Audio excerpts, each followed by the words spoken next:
Ok, il y a le soleil. C'est parfait.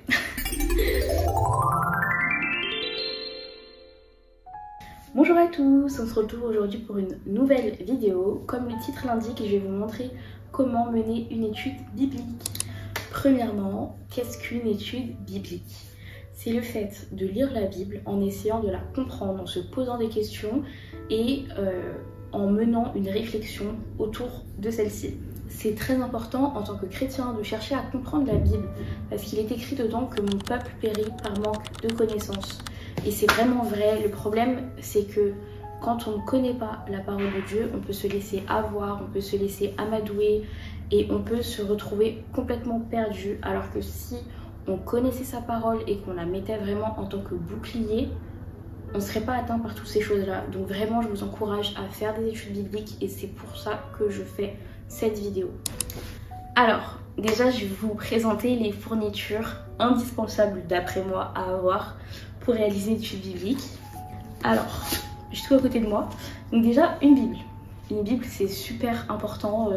Celle-ci, elle n'est pas trop chère. Je l'ai achetée à la maison de la Bible. De toute façon, je vous mettrai toutes les références et les prix pour que vous puissiez vous la procurer vous aussi si vous le souhaitez. C'est une Bible, celle-ci, je pense que vous avez dû la voir pour les personnes, je sais pas, qui sont sur les réseaux et tout. Enfin, on la voit un peu partout. C'est une Louis II 21. Voilà. Je vous montrerai de toute façon en close-up comment ça se présente à l'intérieur. Parce que là, vous n'allez pas voir grand-chose. Mais du coup, comme vous voyez, elle m'a beaucoup servi. Là, ça c'est deuxième chose qui peut être bien aussi, c'est des petits post-it comme ça là, c'est vraiment bien. Après ça fait un peu too much, mais voilà. Il existe aussi des bibles spécialement conçues pour les études bibliques. Donc celle-ci c'est la Bible journal de bord. Il y en a plusieurs modèles, plusieurs éditions. Celle-ci, je pense que je l'ai achetée en 2023 sûrement. Du coup voilà, j'ai cette édition là, elle est vraiment belle. Pareil, je vous ferai des close-up pour vous montrer. J'ai acheté sur Amazon ces petits marque-pages pour pouvoir me retrouver avec le nom en fait des chapitres à chaque fois. J'essayais de vous mettre la référence, je suis en train d'y penser à l'instant. J'avais vu une fille sur TikTok qui avait sorti ces petits stickers comme ça en français. Chose que je trouvais pas avant, vraiment, ça, je ne trouvais pas sur Amazon. J'ai cherché, il n'y avait pas. Donc j'ai fini par les prendre en anglais. Mais elle en a fait des super beaux qui seraient allés super bien avec ma couverture d'ailleurs. Et du coup je vous mettrai le lien. Parce qu'en plus ça soutient directement une chrétienne qui fait son commerce. Donc je trouve ça vraiment bien. Et voilà, du coup la Bible elle se présente comme ça à l'intérieur. Donc vous avez la parole et à côté vous avez de quoi écrire. Donc c'est jamais très suffisant, mais ça peut déjà être sympa si vous vous laissez des petites notes, des petites pensées qui vous viennent lorsque vous lisez.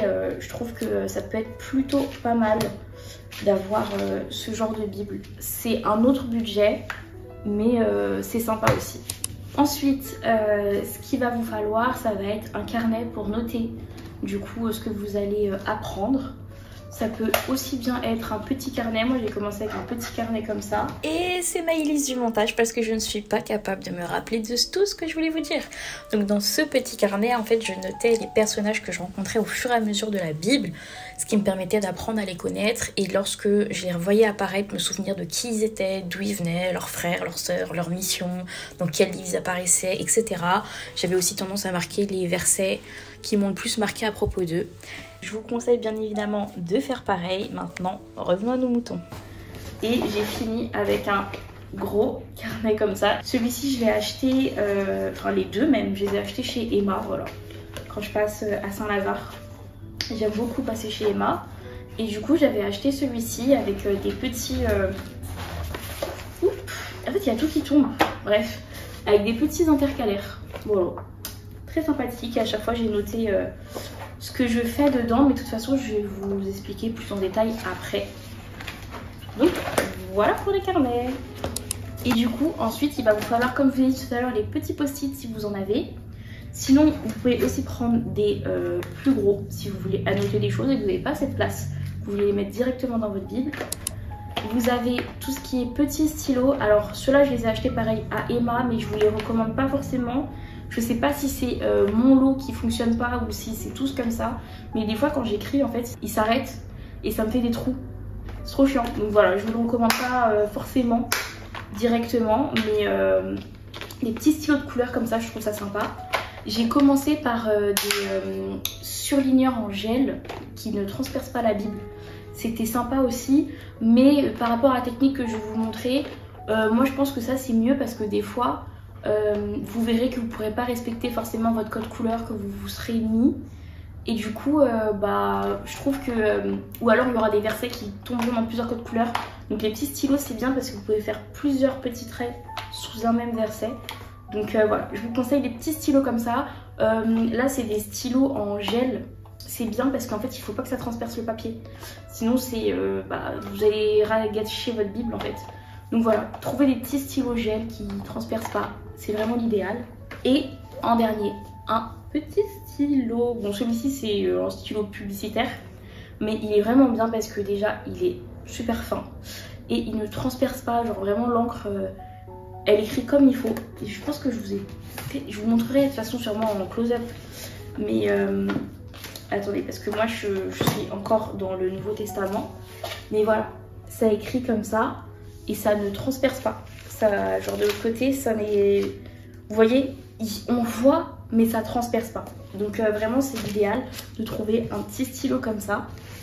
Et ensuite, ce que je peux vous conseiller, c'est d'avoir un support avec vous. Ça peut très bien être un site internet ou sinon vous avez par exemple pour ceux qui sont sur l'étude par exemple. De toute façon, je vous conseille de commencer par le Nouveau Testament, mais vous avez ce petit livre là, la Bible Express, qui explique et fait des liens entre le Nouveau et l'Ancien Testament. Donc je trouve ça vraiment super bien. Je ne vais pas vous mentir, je ne l'ai pas beaucoup utilisé. Mais c'est vrai qu'il faut que je l'utilise quoi, parce que je l'ai. Je l'avais acheté à l'époque avec le Pass Culture.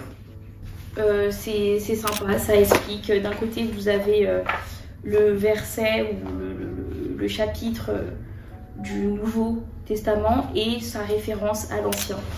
Voilà. Donc franchement c'est super bien pour essayer de comprendre.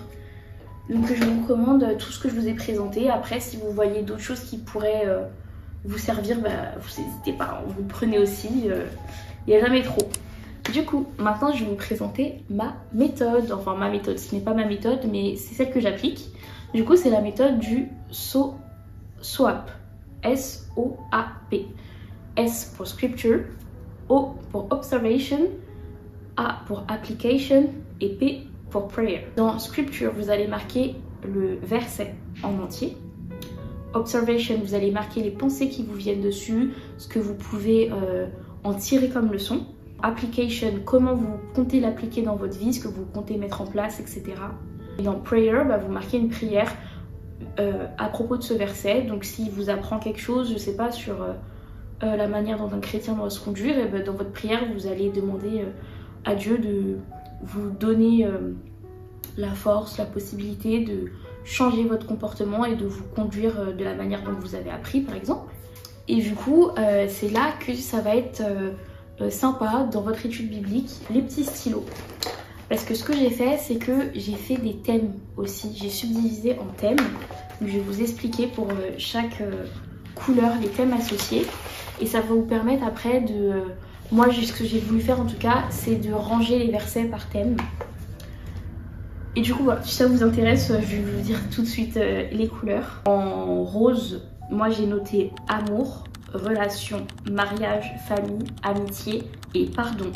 Donc en fait, dès qu'un verset me fait penser à ce thème-là, je le souligne en rose. Le jaune, je l'ai choisi pour grâce de Dieu, miracle, foi en Dieu et promesse. Ensuite, on a le orange. Le orange, je l'ai pris pour avertissement et commandement. Ensuite, vous avez le vert. Le vert, moi, je l'ai pris pour prière, louange, adoration. Le bleu, que j'ai pris pour Satan, péché et mort. Et après, j'ai conservé le violet pour mes versets préférés. Parce que c'est ma couleur préférée, tout simplement. Donc voilà, mes petits versets préférés, mes versets coup de cœur, je les souligne, je les entoure. Voilà, je mets une petite pointe de violet quelque part. Du coup voilà, c'est le petit code couleur que j'utilise et ça va prendre tout son sens. Du coup voilà, je vais vous donner un exemple de verset pour que vous puissiez comprendre. Je vais aller dans avertissement et commandement. On a le verset qui est noté juste ici. Et bah voilà, j'ai suivi la technique. Là ça va être le verset Ésaïe 43, versets 18 à 19. Du coup, en scripture, j'ai noté le verset, donc ne pensez plus aux premiers événements, ne cherchez plus à comprendre ce qui est ancien. Je vais faire une chose nouvelle qui est déjà en germe, ne le remarquez-vous pas? Je vais tracer un chemin en plein désert et mettre des fleuves dans les endroits arides. Ensuite, vous avez mes observations juste en dessous. Dieu nous demande de laisser le passé au passé et d'avancer, car un avenir florissant que nous ne connaissons pas nous est assuré par Dieu. Son plan n'est pas visible, mais ses fondations sont bien présentes. Dieu, dans le secret, a la solution à chacun de nos problèmes avant même qu'il se présente à nos portes. Il a le don de transformer toute chose. Ça, c'est ce que j'ai retenu du verset, du coup, que j'ai noté juste en dessous. Ensuite, vous avez les applications. Donc, comme je vous ai dit, comment je veux l'appliquer dans ma vie, j'ai noté faire confiance à Dieu.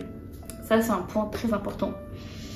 Bon, je vais pas rentrer dans les détails parce que là c'est vraiment vous présenter la méthode, mais voilà, c'est très important de faire confiance à Dieu, de prier pour se libérer des angoisses. Voilà, parce que le fait de trop se questionner, des fois ça crée des angoisses, de l'anxiété. Et du coup j'ai noté que moi ce serait important que je prie pour ça. Et ensuite d'avancer vers l'avenir qui m'a préparé, d'aller de gloire en gloire. Parce que faut pas que je reste bloquée là. Il faut que j'avance, même si je ne sais pas où je vais, même si ça peut être stressant de ne pas savoir où on va. C'est important d'avancer tout de même. Et après, prayer, du coup j'ai marqué une prière. Je vais pas forcément vous la lire, mais voilà. Du coup j'ai noté une petite prière qui m'est venue. Et j'ai fait pareil avec tous les autres versets. Vraiment, que j'ai pu lire et qui m'ont inspiré. Et attendez, il faut que je vous montre ce que j'ai fait un petit peu hors thème. J'ai modélisé la Bible dans une bibliothèque avec chacun des livres et du coup quand j'en ai fini un en entier, en fait je le recolore parce que là ils sont écrits en papier. Du coup voilà, à la fin quand j'aurai fini la Bible, toute ma bibliothèque elle sera colorée.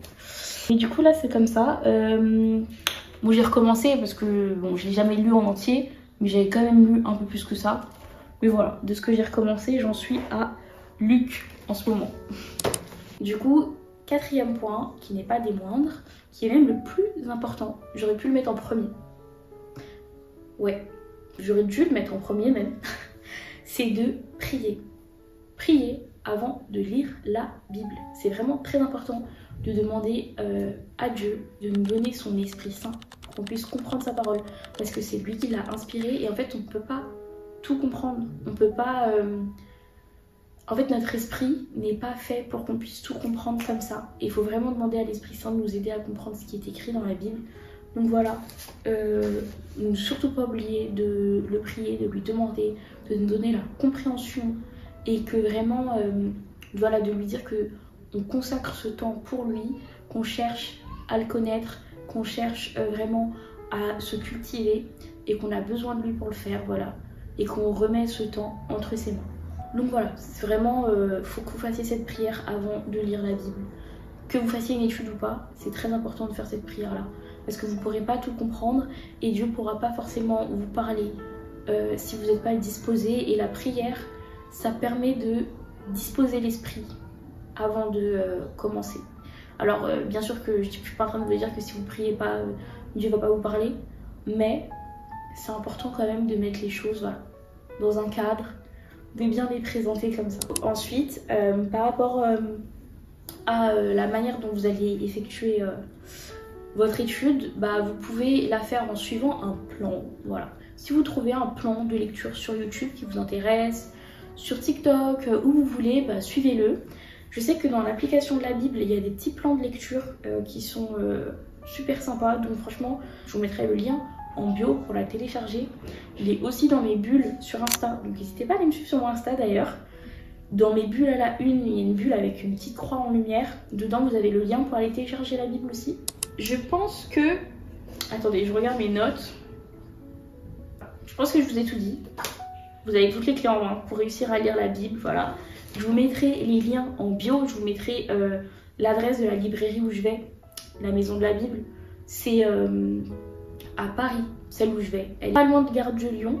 Elle est vraiment bien, il y a énormément de livres. Franchement, j'ai acheté beaucoup de livres là-bas. À l'époque du Pass Culture. Et même après, en vrai, même après. Mais voilà, franchement, elle est vraiment bien.